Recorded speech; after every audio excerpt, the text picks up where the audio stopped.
Добро вечер во емисијата 360 степени на Алсат. Во ова издание ќе гледате. Нашиот лажен сертификат за негативен ПСР тест не чинеше 2000 денари. Ако се толку лесно достапни, зошто полицијата тешко им влегува во трага? Апсолутно не е точно дека тешко се влегува во трага. Околу 14 часот дојде и мојот ред за вакцина. Ја пополнив апликацијата и се упатив кон пунктот. Којам руком Десно. Па да. Терасата на новоотворениот објект Микаса на Скопско Кале секојдневно прима посетители. Гостите најверојатно и не знаат дека се релаксираат во објект кој, ако институциите си ја вршеле работата, не би постоел. Кога ме праша така кој ќе поднесе одговорност, сите сме одговорни. Hulumtimi qendrës për komunikime civile tregoi se komunat në rajonin e Pollokut kanë drejtani për gjendjen më të ulët të mbledhjes së tatimit në pronë. Shumë njerëz që kanë pronë në komunën e Gostivarit, më thënë pjesa e madhe e qytetarëve janë jashtë shtetit. Секој од нас граѓани може да оддели не повеќе од 10 минути. И конечно Саботажа. Бидете со нас, со сториите ќе се вратиме по блокот реклами.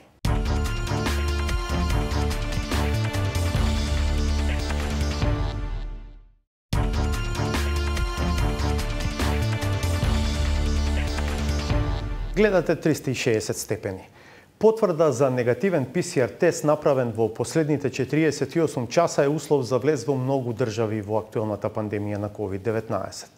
Повестите дека полицијата фаќа, јавното обвинителство гони многумина за фалсификување вакви сертификати, сакавме лично да провериме колку е тешко или лесно да се стигне до лажна потврда за негативен корона тест. Еве го искуството на Галена Николовска-Ризвановиќ. 6 лица со фалсификувани ПСР тестови вчера сакале да влезат во Бугарија преку Девебајр. Сите патувале заедно. Според МВР, тестовите кои ги приложиле биле на нивно име, но им ги издала лабораторија која немала акредитација. 2000 евра казна доби 46 годишен жител на Кочани бидејќи се обидел да излезе од државата со лажна потврда за негативен ПСР тест за COVID-19.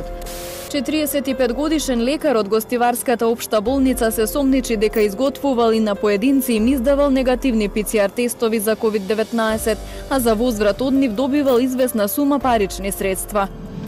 Веста за инфектологот од Гостивар, кој за 4500 денари измамил 2 лица, е последна во низата јавно обелоденети случаи за лажни потврди за ПСР тестови. Само во последниве месеци се откриени 50 на фалс сертификати на граничните премини. Ако се толку лесно достапни, зошто полицијата не ги открива навреме? Апсолутно не е точно дека тешко се влегува во трага, напротив, ние како што го покажавме примерите, нели веќе ги санкционираме сите тие луѓе. 360 степени провери како се стигнува до лажен сертификат за негативен ПСР тест на црниот пазар во Македонија.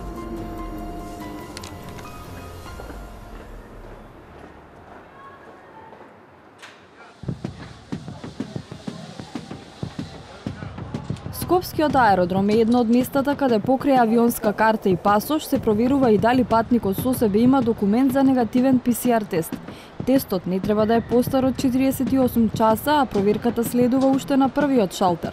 Поголем дел од македонските, но и странските државјани се запознаени со дополнителната обврска за патување.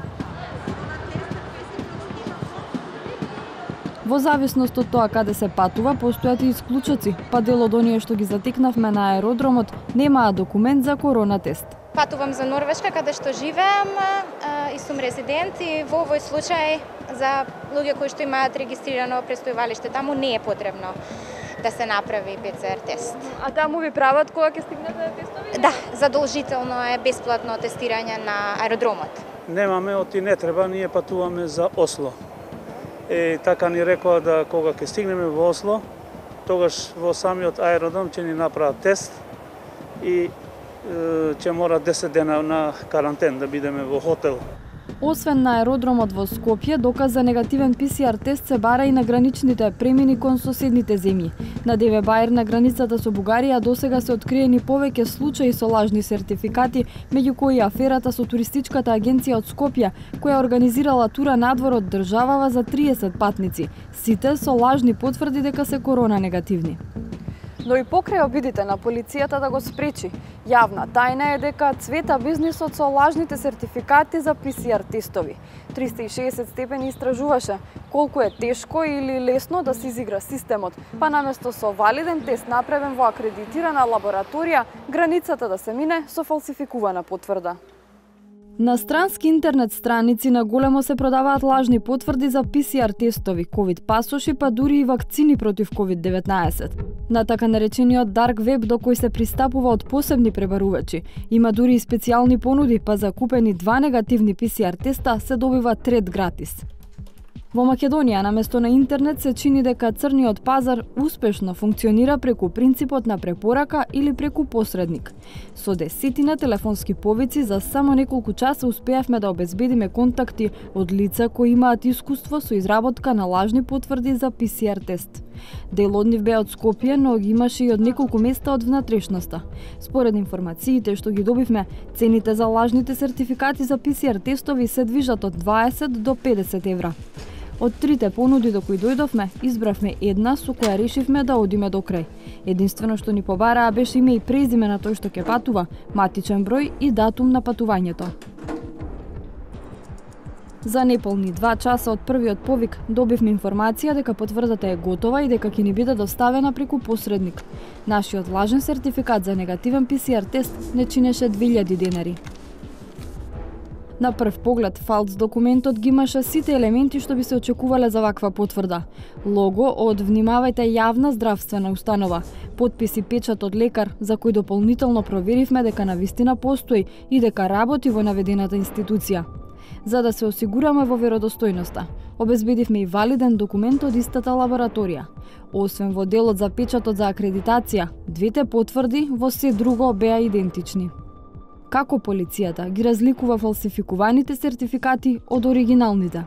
Во моментот кога ќе се посомнева дали шалтерскиот работник на аеродром или полицискиот службеник кој поминуваат овие документи дека нешто не е во ред со ПСР тестот, се контактира лабораторијата која што стои дека го издала тестот или Институтот за јавно здравје, се прават консултации и доколку се утврди дека нешто не е во ред со тестот, тогаш се презимаат соодветни мерки, односно во координација со обвинителството се одредува приведување на лицето и на тамошна постапка за санкционирање соодветно со соодветна кривична пријава.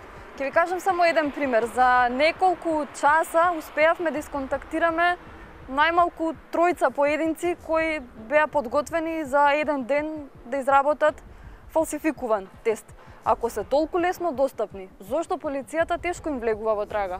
Апсолутно не е точно дека тешко се влегува во трага, напротив, ние како што го покажавме примерите, веќе ги санкционираме сите тие луѓе. За жал, криминалците ја користат и оваа ситуација да направат злоупотреба, односно да прибават за себе противправна имотна корист, не водејќи сметка дека на тој начин се загрозува и здравјето на граѓаните. Се разбира, ние за сите овие случаи постапуваме. Според сознанијата до кои дојдовме, фалсификаторите веќе имаат искуство со изработка на други лажни документи, но полицијата открива и случаи кога во недозволениот бизнис се вмешани и правни лица, како примерите со туристичката агенција или лекарска ординација. Според информациите на веб страницата на јавното обвинителство, само во текот на март за 10 лица во вакви случаи е покренато обвинение, а уште за 15 се побарани глоби од по 2000 евра.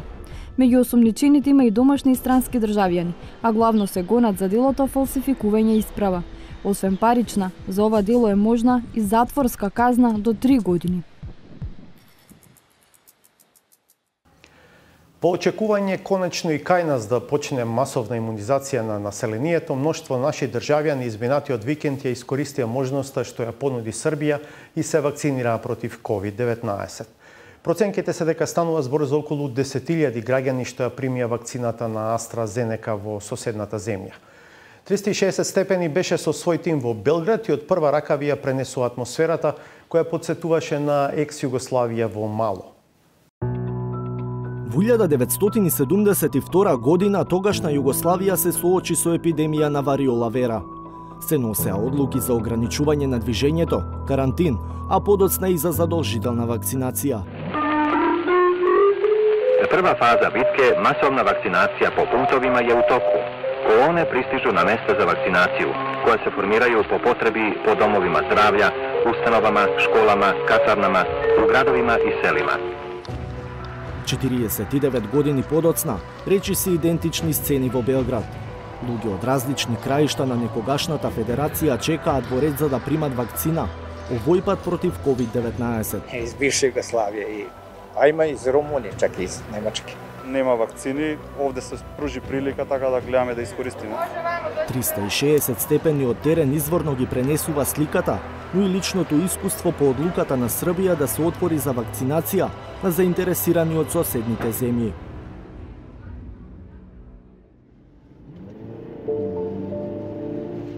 Во саботата рано наутро пред крајот на полицискиот час тргнавме за да ги пречекаме првите патници на граничниот премин Табановце. Со изгреј сонцето почна и гужвата. По влезот во Србија, сите патишта водеа кон Ниш и Белград, а во Белград кон Белградскиот саем.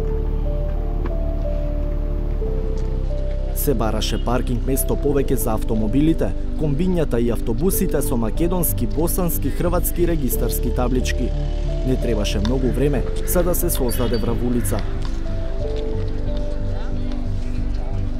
Кога дојдовте? Во 9:15. Што знам, уште малку 2 сата. Супер, данас е лијепо за чекање, љепота. Лепо време се погодило. Лијепо време се погодило и супер, свака част на ово, нема šta друго се каже. Јел имате термин или? Имамо заказан термин. За 15 до 1, ali stićemo. Ste puno čekali? Pa evo, pola 1 do 3, eto, 2 sata, nije strašno. Ima li termin ili? Imao termin, bio prijavljen, sve, dobio termin za pola 1, međutim gužve su strašne, ostalo, ali nije strašno, 2 sata.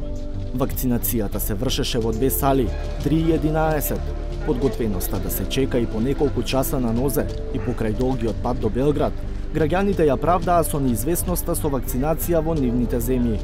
Zato što nemamo vakcinu i u biti realno i ove vakcine, ovo malo što dođe, najbitnije je da prime medicinski radnici, mislim, to je najvažnije.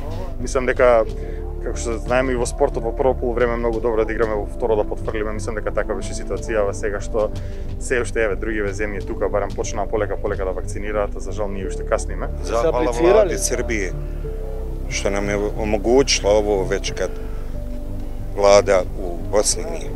Jako mi se sviđa što će biti svi vakcinisani koji žele, zato što će to biti dobro za sve. Ja mislim da je to dobro.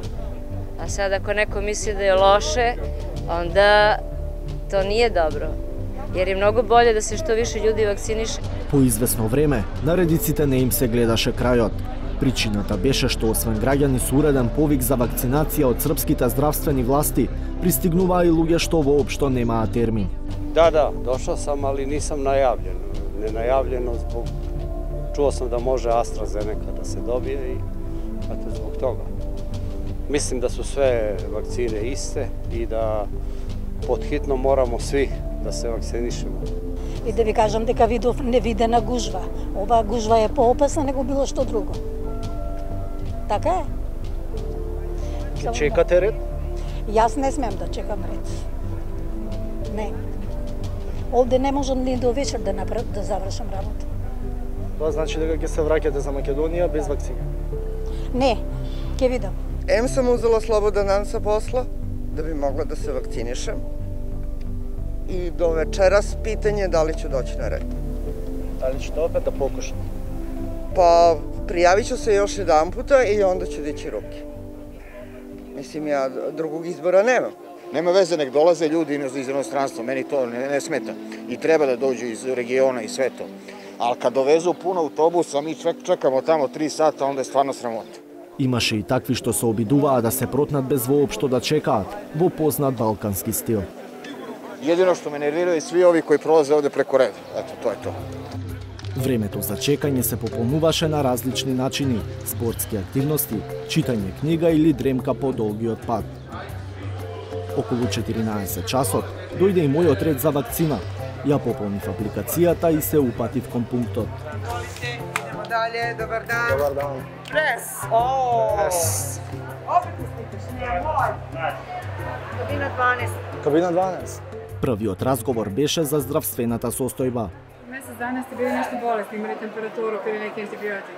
Нисам. Корона сте прележали? Нисам уопште. У случај температуре, неки боли у мишиćima s problemima glave, to su neki simptomi koji se najčešće javljaju, ti simptomi slični gripu.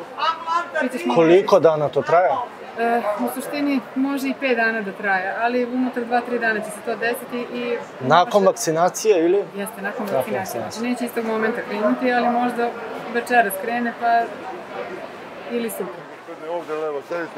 Од тука бев упатен да ги оставам моите лични податоци. Moram da dođem na revakcinu ovde u Beogradu ili mogu u Skopje? Ako bude u Skopju, mislim da može, su neki rekli, na primjer, bio nam juče neki iz Nemačke. I njemu su rekli, u slučaju da bude tamo, Astra da može u Nemačkoj da se bez problema vakciniše, samo daš tu potvrdu da se već vakcinisuje ti to revakcina. Третиот и последен чекор беше примањето на вакцината AstraZeneca.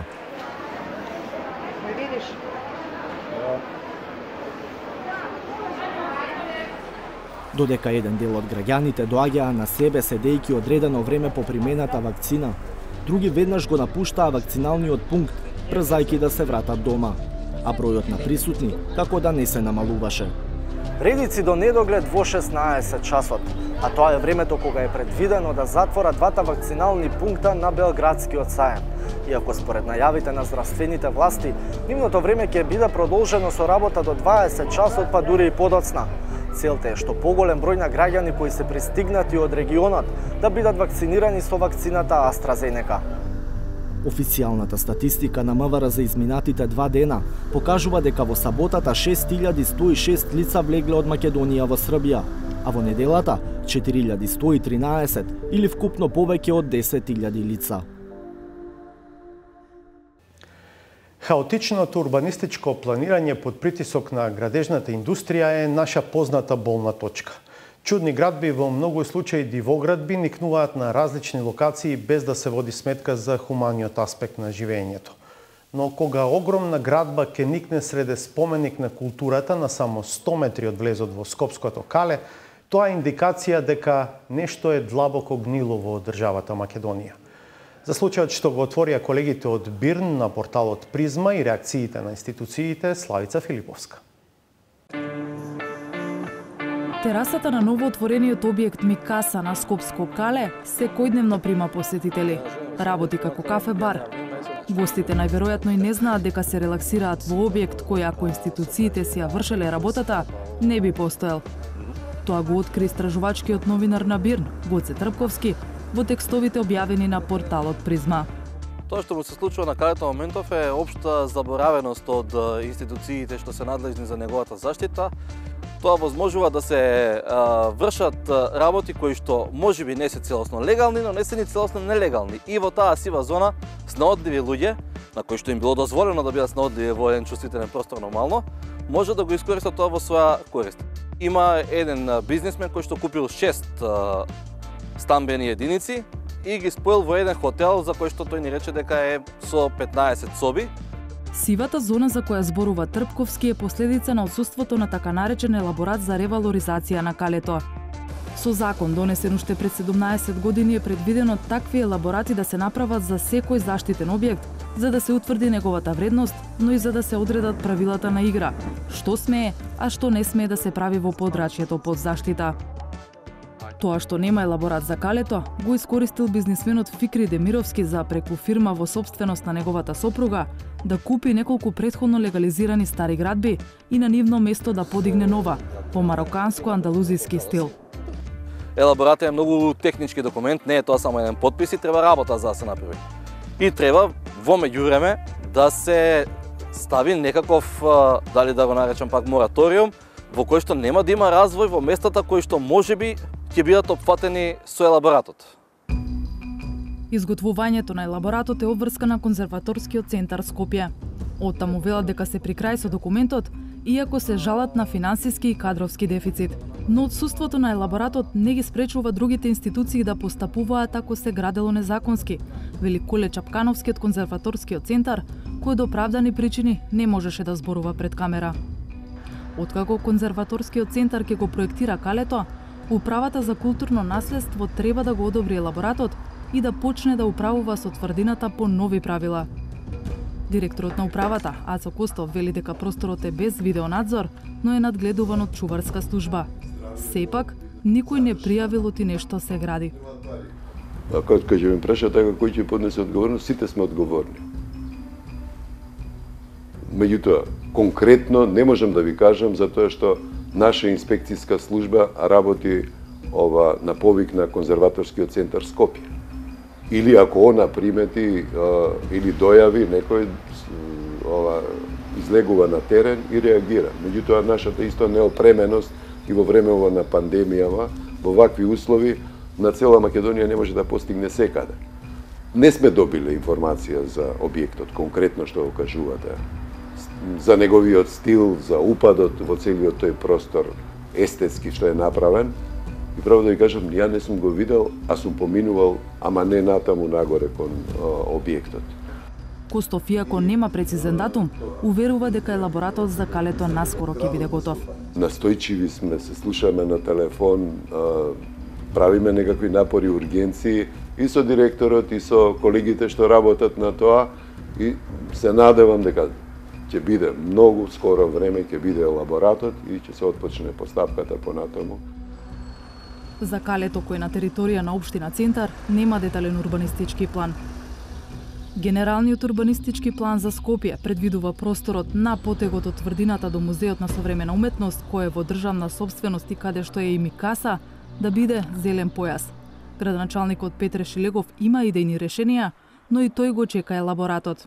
По основ на тие идејни решенија, да речем, што ги предлага, веќе може да се надзират контурите на тоа како би требало да изгледа калето и потоа многу последователно и логично на тоа го нарачавме елаборатот за културно наследство, што треба да представува основа за тоа што од овие идејни решенија кои што градот ги има и наградено може да се реализира и да биде пуштено во употреба, затоа што на вистина мислам дека тврдината треба да биде свратилиште на скопјани.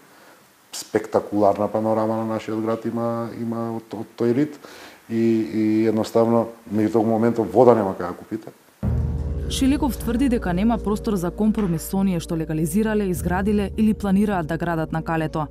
Но факт е дека институциите барем делумно се будат по алармот што го вклучи новинарското истражување. Какви да се, да речам, актите кои што биле донесени, во таа фаза ниту еден не дозволил или не дозволувал изградба на таков објект. Велам со градоначалникот на општина Центар сме во постојана една комуникација на таа проблематика и мислам дека веќе во текот на наредната недела ќе имаме определени действија кои што ќе ги превземе општина Центар како надлежна општина. Дали санирање може да значи и рушење? Да не прејудицирам јас какви ќе бидат актите, бидејќи сепак, да речам, собственикот вади некаков имотен лист. Објектот е запишан во катастарот како недвижност во приватна собственост, изградена на државно земјиште. Поточно, на парцелата се впишани 10 стамбени единици со површина од 4 до 80 квадрати или вкупно 270 квадратни метри, колку што и основата на новата градба. Демировски ги купувал посебните единици во 2017 и 2018 година, а му се запишани на единствен имотен лист во 2019. Компанијата Микаса Ориент која ги поседува е регистрирана под шифра за хотели и слични објекти за сместување. Демировски за Бирн изјавил дека Микаса го водат како приватен објект со соби за издавање. Во пазарниот инспекторат пријавиле дека ги исполнуваат условите за вршење угостителска дејност и навеле дека би сакале да работат како хотел. За тоа побарале од Министерството за економија да им направи соодветна категоризација.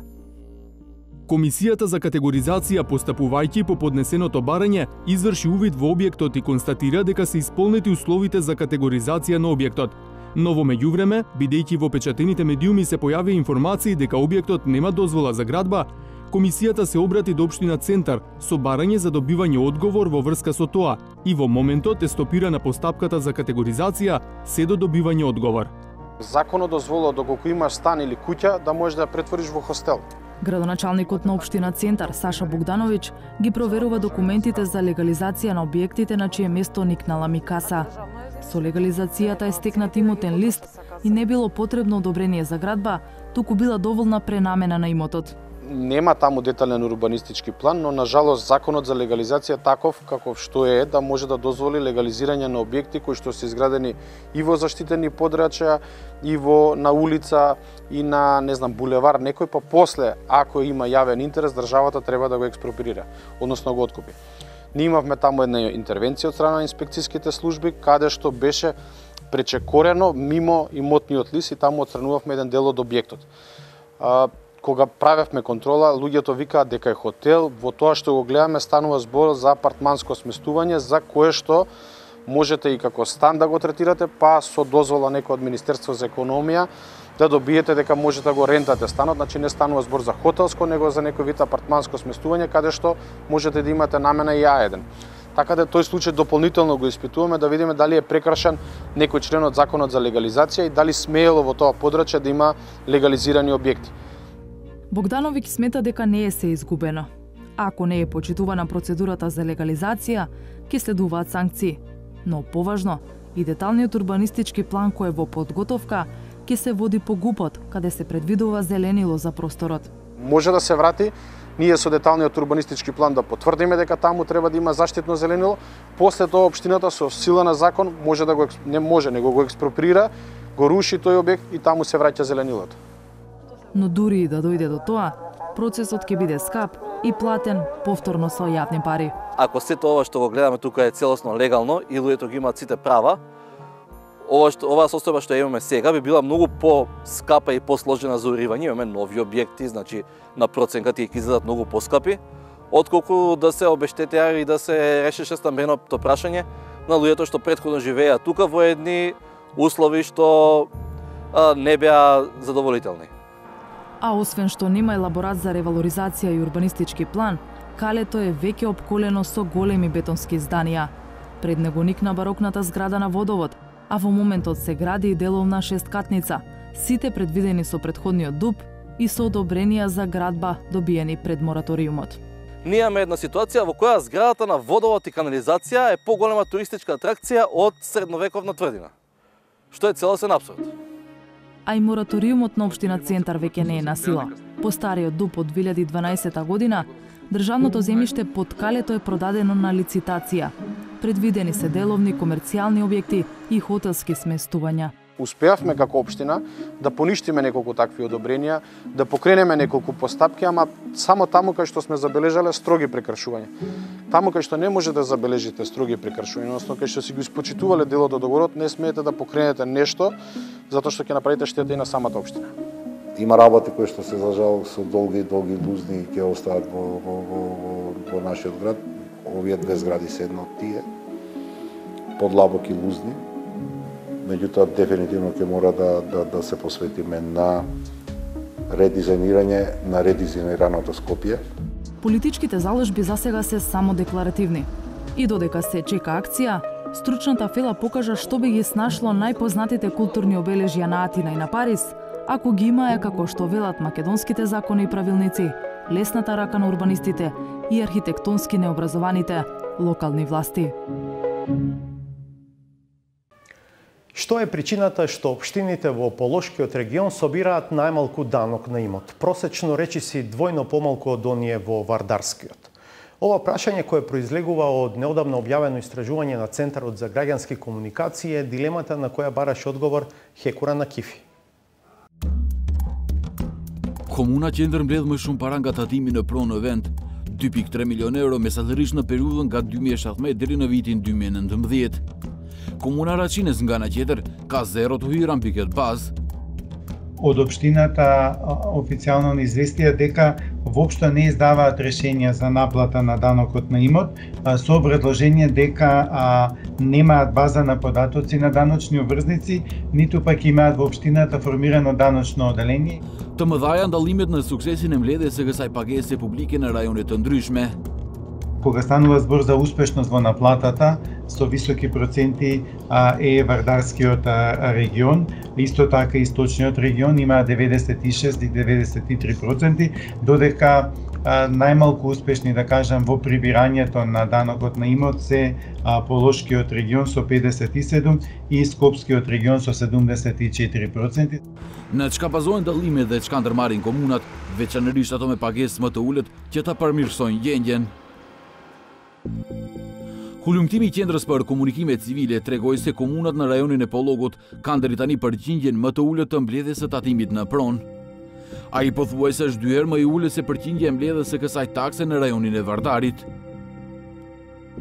Në vitin 2017, 2018 dhe 2019, komuna e Gostivaret, i cila ka parafërsisht 82.000 banorë sipas regjistrimit të fundit, mesatërisht mezi mblodhi 40% të tatimit në pronë. Kryetari i komunës arsyeton përqindjen e ulët të mbledhjes me mungesën e një fushate për të informuar qytetarët. Arsyeja e dytë kryesore është shumë njerëz që kanë pronë në komunën e Gostivarit, e cila oficialisht ka 82.000 banorë, por këtu fatkeqësisht nuk jetojnë mund se 40 deri 50.000 banorë. Më thënë, pjesa e madhe e qytetarëve janë jashtë shtetit dhe ardhja e tyre është në shtet 1 herë në vit ose 2 herë në vit për shkurt kohë dhe fatkeqësisht përveç gjërave të cilat i kanë patjetër t'i paguajnë, sikur që është rryma apo telefonit të cilat i ndalin kompanitë private, pagesat që duhet t'i bëjnë në dhënien e ujit, pastrimin e plekrave, në pagesën në tatim, fatkeqësisht e anashkalojnë. Dhe ne planifikojmë spaku të kalojë pandemia dhe dal nga dal të nisim me një fushat sensibilizimi dhe motivimi të tyre që ta bëjnë këtë pagesë. Nëse Gostivari krahasohet me komunën e Sarajit, mund të shihet se Saraji është më efikas në mbledhjen e tatimit në pronë, me çka diferencë më e madhe është vërejtur në vitin 2019. Sipas Xhevit Demirit, shefi të departamentit për taksa dhe tarifa në komunën e Sarajit, kjo është rezultati i vetëdijsimit të qytetarëve, por edhe i faktit se vitet e fundit janë hapur më shumë biznese të reja në këtë komunë. Faktorët kryesorë të cilët kanë ndiku në këtë rritje, që është bukur mirë dhe në gëzon ky fakt, është vetëdijsimi i qytetarëve, me thonë se çdo qytetar ka obligim me ligj të paguajë tatim të pronës dhe shkakja e asaj se në rast se nuk krihen ato pagesa, nuk krihet ai obligim ndaj institucioneve, konkretisht ndaj nesh si komunë, në këtë rast për tatimin e pronës, normal janë të vetëdijshëm se do të ndeshen edhe me përmbaruese, me kamata dhe kështu me radhë. Gjithashtu faktor me rëndësi është edhe shtimi i numrit të bizneseve në komunën tonë, që janë një ndër kontribuesit më të mëdhej që është rrit viteve të fundit edhe pagesa e tatimeve. Bëm krahasimin edhe në 2 komuna tjera, njëra në rajonin e Pollogut dhe tjetra në atë të Shkupit. Diferenca midis këtyre 2 komunave në vitin 2017 dhe 2018 nuk është aq e madhe, por thellohet në vitin 2019, kur komuna e Çajirit mblodhi 91% të taksës së pronës, ndërsa komuna e Tetovës në të njëjtin vit ka një normë të mbledhjes prej vetëm 50%. 360 gradu përpoq të merrte një shpjegim nga komuna e Tetovës për arsyet e mbledhjes së vogël të kësaj takse, por deri në mbylljen e historisë nuk morëm një qëndrim. Në komunën e Çajirit janë të kënaqur nga rezultati, veçanërisht për vitin 2019.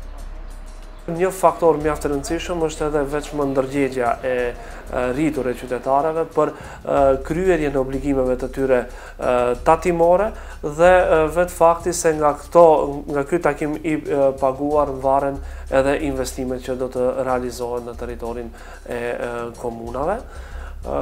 Këto janë arsyet kryesore.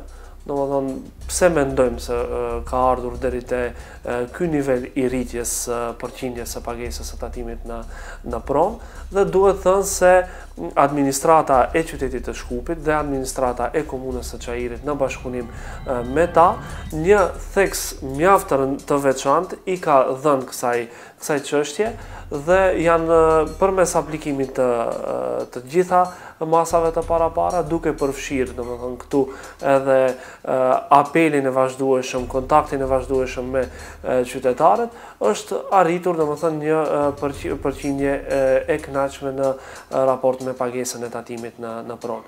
Shpresojmë që ky trend të vazhdojë kështu edhe gjatë vitit 2021. Dallimi midis Çairit dhe Sarajit nga një ranë dhe Tetovës dhe Gosivart nga ana tjetër është edhe në atë që sistemi dhe vendimet për tatimin në pronë udhëhiqet në nivel të qytetit të Shkupit, jo të administratës komunale. Пак велам дека е добра соработка помеѓу градот и општините и системот кој што го воспоставуваме заеднички, координирано, со цел да едно ја зголемиме приходната слапка на општините, меѓутоа и да се стекнеме и со реален впечаток кој вид и какви недвижности се наоѓаат на територијата на градот, односно секоја општина поединечно.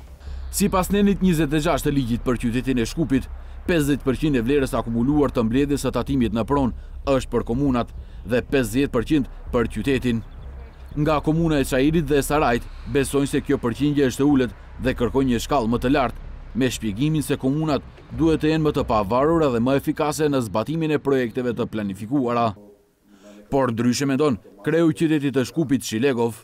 Кога се материјалните средства во прашање, секогаш да речем постои различен интерес, меѓутоа мора да разбереме дека системот на град Скопје како институција, обврските кои што ги имаме, тука и комунална хигиена, да не ја забораваме, водовод е тука, целиот тој еден систем кој што е недозволиво да биде расцепкан и да го сведеме на општински ниво, затоа што е поскап, затоа што така нема да биде функционален, затоа што така нема да биде интегриран. Напротив, мислам дека процесите треба да одат токму во обратната насока, со цел да ги интегрираме што е можно повеќе институциите, нивните ингеренции и да можеме да креираме една заедничка градска политика. Nga qendra për komunikime civile, organizata që zhvilloi hulumtimin konsiderojnë se ka disa arsye për mbledhjen e ulët të tatimit në pronë. Por një nga ato kryesoret sipas tyre është transparenca e pamjeftueshme dhe llogaridhënia e disa komunave ndaj qytetarëve. Освен комуникација со граѓаните, зошто се плаќа овој данок и зошто е битен, сметам дека општините треба да ја подобрат комуникацијата со граѓаните за своето работење, како ги трошат своите пари, зошто ги трошат, за да ја зголемат довербата на граѓаните во општината, бидејќи ова е чисто локална давачка. Државата, како да кажам, централна власт нема со оваа давачка ништо. И тука станува збор за доверба во општината, и ако општината е отчетна, транспарентна, еве, ова собираме, вака ги трошиме, мислам дека граѓаните повеќе ќе плаќаат од овој данок. Përpos komunave nga rajoni i Pollogut që janë jo efikase në mbledhjen e tatimit në pronë, në 5 të fundit, përveç komunës Saraçinës, janë edhe Mavrova dhe Rostusha, Studeniçani, Dollneni dhe Qendër Zhupa. Пред да одиме на уште една пауза за реклами, веста дека случајот за кој тековно известувавме се однесува на лажниот посредник од Прилеп кој излекол 8.500 евра од семејство од Скопје, а визите за Австралија никогаш не ги обезбедил, доби првостепен судски епилог. Судот во Прилеп го осуди ДМ на казна затвор од 8 месеци и го задолжи да ги покрие судските трошоци, трошоците за адвокат на оштетените и во рок од 15 дена да ја врати сумата што во 2017 година незаконски ја земало од измаменото семејство. Осудениот има право на жалба пред апелацијскиот суд. Реклами па саботажа.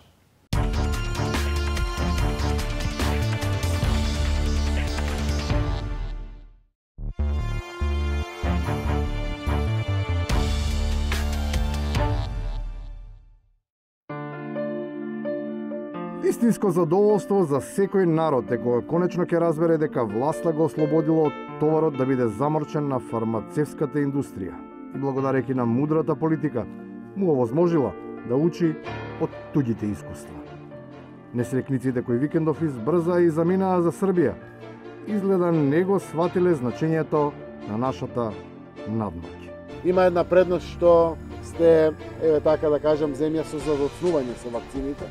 Земјите членки на Европската Унија почнаа пред нас и можевме да согледаме предности или слабости Токму поради тоа разбирливо е што власта и се лути на опозицијата и обвинува дека без причина создава лоша атмосфера, иако меѓу едните и другите јазот е толку голем што не можат да се разберат ни околу значењето на зборот со кој се опишува креираниот амбиент.